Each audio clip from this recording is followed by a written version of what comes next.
नमस्कार दोस्तों, एक बार फिर से स्वागत है आप सभी का अटल टीचिंग सेंटर के यूट्यूब चैनल पर। और अपनी इंग्लिश की क्लासेस यथावत जारी है।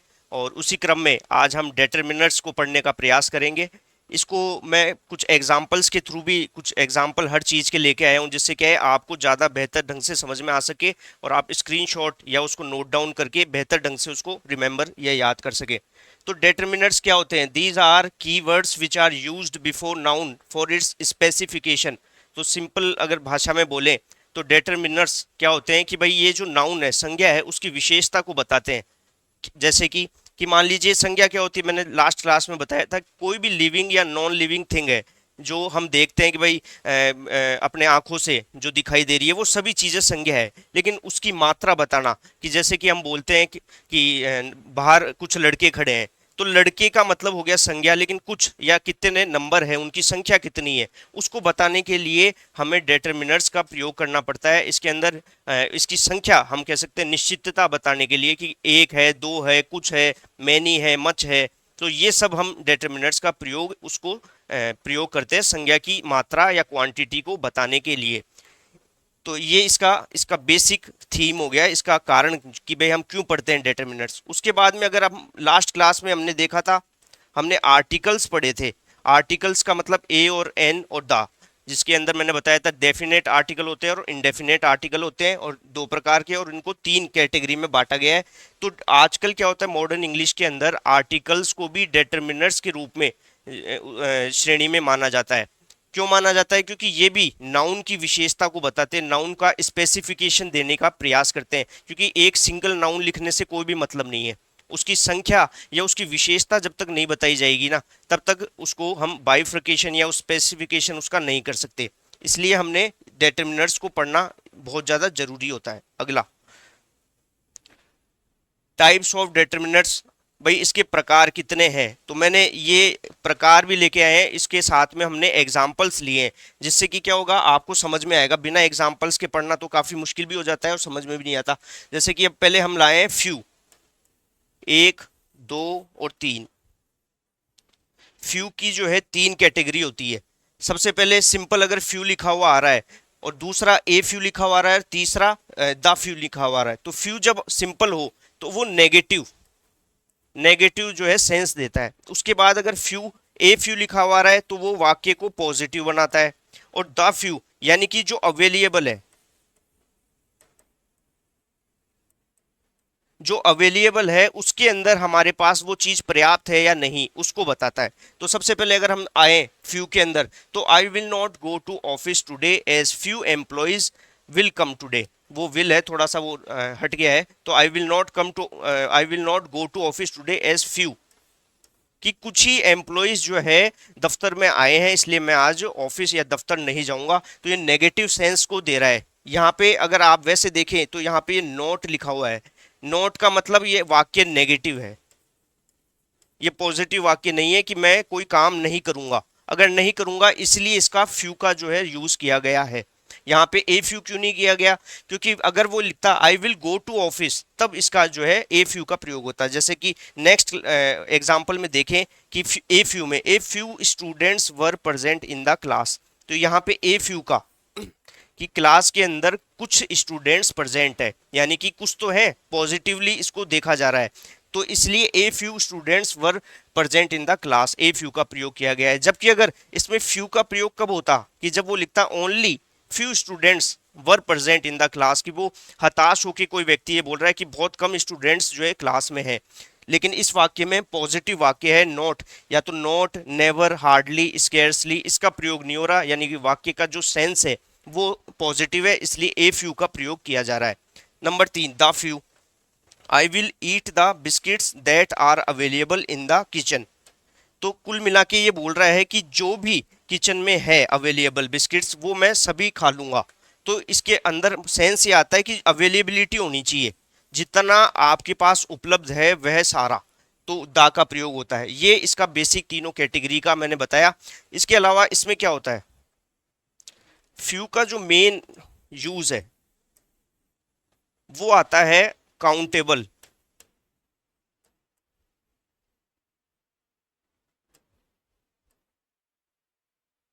काउंटेबल नाउन के साथ जो है फ्यू का प्रयोग किया जाता है जिसे गिना जा सके। ये सिंगुलर भी हो सकता है और प्लूरल भी है, क्योंकि कुछ तो क्या है एक भी हो सकता है, और मेनली हालांकि इसमें प्लूरल का ही सेंस आएगा। लेकिन आप ये मान के चलिए काउंटेबल नाउन होनी चाहिए जिसे गिना जा सकता है, वहां पे फ्यू का प्रयोग किया जाता है। तो मैंने वापस मैं आपको बताता हूं कि अपन ने क्या सीखा अभी तक, कि भाई फ्यू होता है, ए फ्यू होता है और दा फ्यू होता है। फ्यू का मतलब होता है कि जब व्यक्ति अपने जो सेंटेंस स्टेटमेंट है उसमें नेगेटिव जो है एहसास देना चाह रहा है, तब वो फ्यू का प्रयोग करेगा। ए फ्यू का मतलब है जब वाक्य में पॉजिटिविटी हो, और दा फ्यू का मतलब है कि जो अवेलेबल है वह पूरा। तो इस तरह से फ्यू को अपन ने समझा। नेक्स्ट, अब आते हैं अपन लिटिल पे। लिटिल के अंदर भी सेम तीन इसको कैटेगरी में बांटा गया है। पहला लिटिल, दूसरा ए लिटिल, और तीसरा द लिटिल। लिटिल का प्रयोग इसका बिल्कुल एडवर्स होता है, किसका, फ्यू का बिल्कुल एडवर्सली, जो अपन बोल सकते हैं अपोजिट जो है पर्यायवाची तो सेम होता है, और अपोजिट जो होता है वो होता है फ्यू का लिटिल। तो लिटिल का अपोजिट है फ्यू और फ्यू का अपोजिट है लिटिल, मतलब कि इसका प्रयोग होता है अनकाउंटेबल।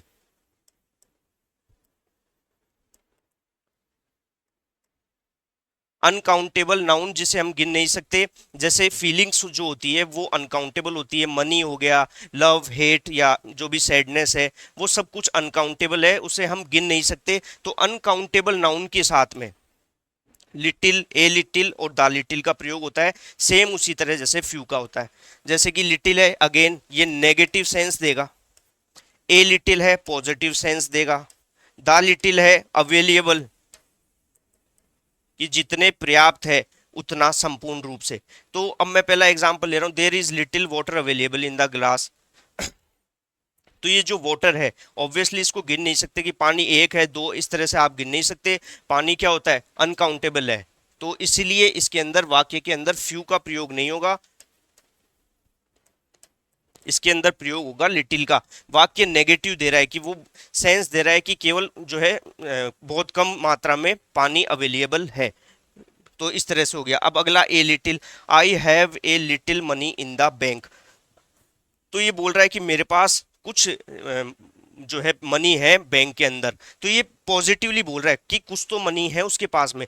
बेसिकली अगर आप देखें नेगेटिव वाक्य जो होता है उसमें मैंने जैसे बताया कि नॉट, हार्डली, स्केर्सली, ओनली, इस टाइप के प्रयोग किए जाएंगे, जो उससे क्या होगा कि एक सेंस है, ये कीवर्ड्स होते हैं जिससे अपन, अगर मान लो सेंस भी धीरे धीरे डेवलप होता है, अगर नहीं समझ में आ रहा तो शब्दों को आपको पकड़ना होगा कि कहाँ पे कोई शब्द प्रयोग में आ रहा है। नॉट आ रहा है, नो आ रहा है, हार्डली आ रहा है, ओनली आ रहा है, तब आप समझ जाइए कि वो जो वाक्य है वो नेगेटिव है। और इसके अलावा काउंटेबल, अनकाउंटेबल आप आसानी से समझ सकते हैं कहाँ पे फ्यू का और कहाँ पे लिटिल का प्रयोग करना है। तो ये आ गया number third, the little, I will use the little water that is available in the bottle. Again मैं उस पूरे पानी का यूज कर लूंगा जो अवेलेबल है बोतल में। तो इसलिए द लिटिल का इसमें प्रयोग है कि जो आपके पास पर्याप्त है वो संपूर्ण पानी का प्रयोग होगा इसमें। तो इस तरह से फ्यू और आपने लिटिल समझ लिया।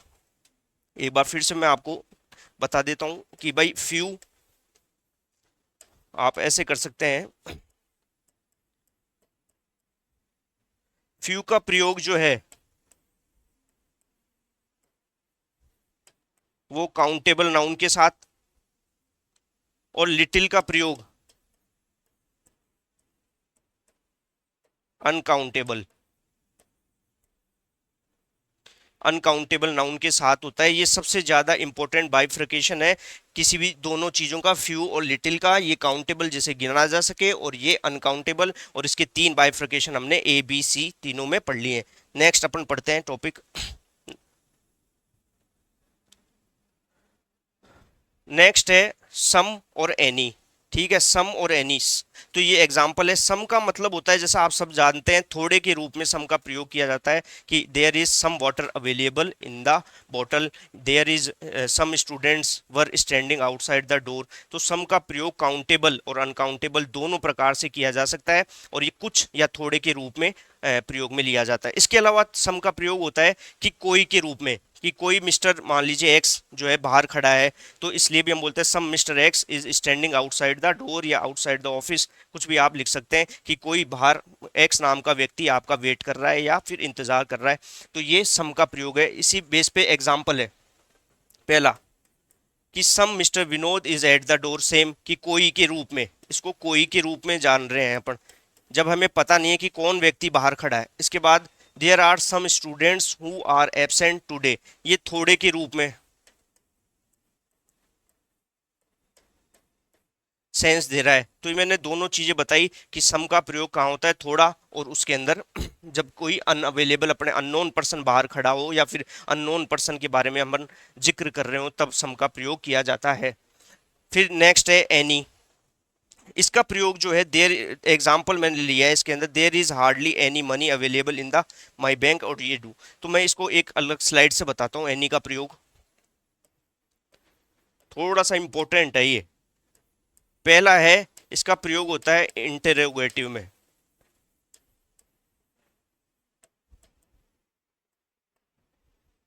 इंट्रोगेटिव सेंटेंसेस में, और दूसरा इसका प्रयोग होता है नेगेटिव सेंटेंसेस।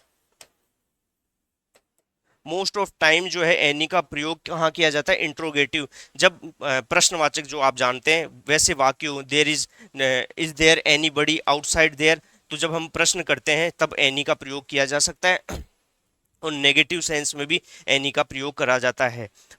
तो ये आपने देखा, इसी के हिसाब से मैंने एक एग्जाम्पल इसमें लिए हैं, जैसे any, there is hardly any money available in my bank account. अब ये हार्डली जो है ना, मैंने जैसा बताया नेगेटिव सेंस को देता है, हार्डली, ओनली, स्केर्सली। तो ये हार्डली साफ बता रहा है कि बहुत मुश्किल से, ये नेगेटिव है तो बहुत मुश्किल से मेरे पास कुछ मनी जो है बैंक अकाउंट में है। तो पहला सेंस। दूसरा ये देखिए interrogative, do you have any problem. तो ये एनी का प्रयोग दोनों तरफ से हमने देखा कि नेगेटिव सेंस में भी होता है और कहीं ना कहीं इंट्रोगेटिव सेंटेंसेज में भी एनी का प्रयोग होता है। नेगेटिव जो मैंने बताया कुछ की वर्ड्स होते हैं और सेंस आपको पकड़ना पड़ेगा। सम का प्रयोग जो है दोनों जगह हो सकता है। एक चीज नोट करिएगा, काउंटेबल और अनकाउंटेबल। सम का प्रयोग दोनों जगह होगा, काउंटेबल नाउन के साथ भी और अनकाउंटेबल नाउन के साथ भी। इस तरह से हमने सम और एनी का भी यूज सीखा। नेक्स्ट, नेक्स्ट है मैनी और मैनी ए। दोनों ही बहुत क्लोज है, बिल्कुल एक शब्द का ही अंतर है, लेकिन इसका जो सेंटेंस बनेगा वो बहुत ज़्यादा अंतर लेके आता है। मैनी का प्रयोग मेनली किया जाता है जब हम जानते हैं गिना जा सके काउंटेबल नाउन के साथ, जब प्लूरल हो, बहुवचन हो। तो ये लिख सकते हैं आप, प्लूरल काउंटेबल नाउन के साथ में मैनी का प्रयोग किया जा सकता है। जैसे कि many ministers were present in the governors house, बहुत सारे जो मिनिस्टर प्रेजेंट थे राज्यपाल के हाउस में या घर में जो भी है। तो ये मैनी मिनिस्टर्स, यहाँ पे प्लूरल आ चुका है बहुत सारे, और ये वर। तो ये प्लूरल काउंटेबल नाउन के साथ में मैनी का प्रयोग होगा। वहीं मैनी ए का प्रयोग ये कहाँ होता है, ये होता है सिंगुलर काउंटेबल। यहाँ पे सिंगुलर आ गया, यहाँ भी सिंगुलर। तो ये दोनों आपको समझने की जरूरत होगी कि यहाँ पे प्लूरल और यहाँ पे सिंगुलर काउंटेबल नाउन। एक बार वापस से मैं इसको समझाता हूँ। ये हो गया मैनी और ये हो गया मैनी ए। तो ये दो हमने, वापस से मैं आपको बता रहा हूँ कि मैनी और मैनी ए का प्रयोग कहाँ होता है। मैनी का प्रयोग होता है प्लूरल काउंटेबल नाउन के साथ, जब एक से अधिक लोगों की बात करी जाए जिन्हें गिना जा सके संख्याओं की। मैनी ए का प्रयोग जो है, ए जब लग जाए इसके आगे, तब सिंगुलर काउंटेबल नाउन के साथ इसका प्रयोग किया जाता है। ये चीज हो गई। वापस से ये लिख लीजिए, मैनी प्लूरल काउंटेबल नाउन और many a singular countable noun. तो इस तरह से आपने ये चीज़ें समझी होगी कि भाई दोनों में क्या अंतर है। बहुत ही क्लोज अंतर है, और ये क्वेश्चन बहुत ज़्यादा आता है क्योंकि मैनी देखते अपन क्या करते हैं कि भाई ये तो बहुत सारे लोगों की बात कर रहा है, लेकिन मैनी के आगे ए अगर लगा हुआ है तो वो सिंगुलर जो है वाक्य बनेगा। नेक्स्ट,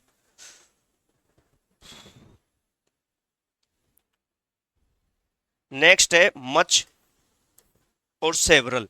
मच का प्रयोग कहाँ होगा, मच का प्रयोग होता है जहां पे अपन चीजों को गिन नहीं सकते। अगेन कि भाई फीलिंग्स हो गई, जो अनकाउंटेबल चीजें होती है जिन्हें गिना ही नहीं जा सकता, मच का प्रयोग वहां होता है। ये एक तरीके से अपोजिट है किसका, मैनी का अपोजिट होता है ये। जैसे कि एग्जाम्पल लेते हैं, I don't have much time for you, कि मेरे पास बहुत समय नहीं है आपके लिए। तो इस तरह ये मच का प्रयोग यहाँ पे किया गया है।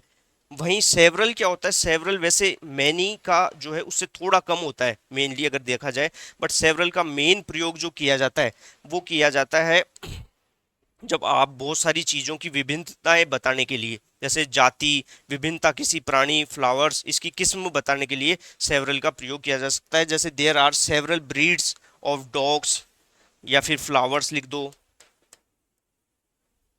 जब इसके अंदर इस सेंस में आप मैनी का प्रयोग नहीं कर सकते, there are many breeds of, अगर सेवरल ऑप्शन में है तो सेवरल ही आएगा।